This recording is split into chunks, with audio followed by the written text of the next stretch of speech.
हामी गाउँघरमा पातले च्याउ भन्छौँ र यसको अर्को नाम चाहिँ सीताके च्याउ भन्छ। यता पलाउँदैछ हेर्नुलाई चाहिँ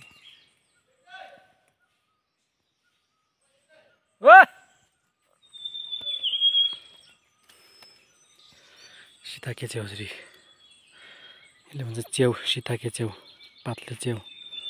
यता जङ्गलमा खोज्न आएको यताबाट यस्तो जङ्गल कति पाइन्छ म तपाईँलाई सबै देखाउने छु। कस्तो कस्तो पाइँदो रहेछ च्याउहरू म तपाईँले देखाउँदै जान्छु हजुरहरूलाई। यस्तो ठुटामा चाहिँ सीताके च्याउ पाइन्छ साथीहरू। पातले च्याउ भन्छौँ हामी चाहिँ। ठाउँको आफ्नो आफ्नो नाम हुन्छ। अब यहाँ चाहिँ हामीले लिएर जङ्गलबाट लिएर राख्यौँ।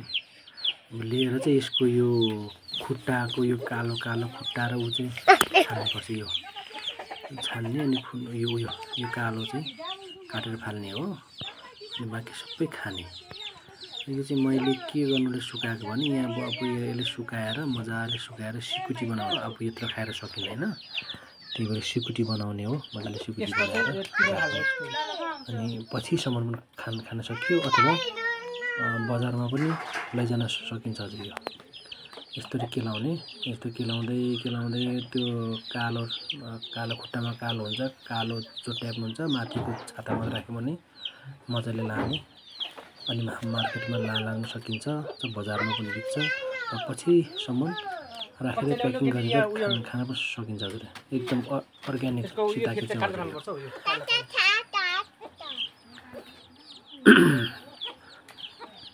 यो चाहिँ सिजनमा पाइन्छ। यो अहिले वैशाख जेठतिर चाहिँ पानी परेर घाम लागेपछि चाहिँ पाइन्छ यो च्याउ चाहिँ हजुर। प्रशस्तै पाइन्छ हाम्रोतिर जङ्गलमा पाइन्छ। यो चाहिँ पातलेको ठुटामा अनि ढाल्ने कटुसको ठुटामा चाहिँ पाइन्छ हजुर। यो हाम्रोतिर चाहिँ पाइन्छ भनौँ न। अब पानी परेर र घाम लागेपछि त्यसको 2-3 दिनमा पलाउन थाल्छ यो च्याउहरू चाहिँ। यो च्याउ भयो, कन्ने च्याउ भयो, रातो च्याउ भयो, यस्तो च्याउहरू धेरै प्रकारको च्याउहरू फल्छ पाइन्छ। अहिलेलाई चाहिँ यो हामीले यो सीताके च्याउ कन्ने च्याउ पनि पाइन्छ हाम्रोमा। त्यो चाहिँ अलिक पछि पाइन्छ। कन्ने च्याउ, छाला च्याउ, सीताके च्याउ, छाला मसरुम भन न।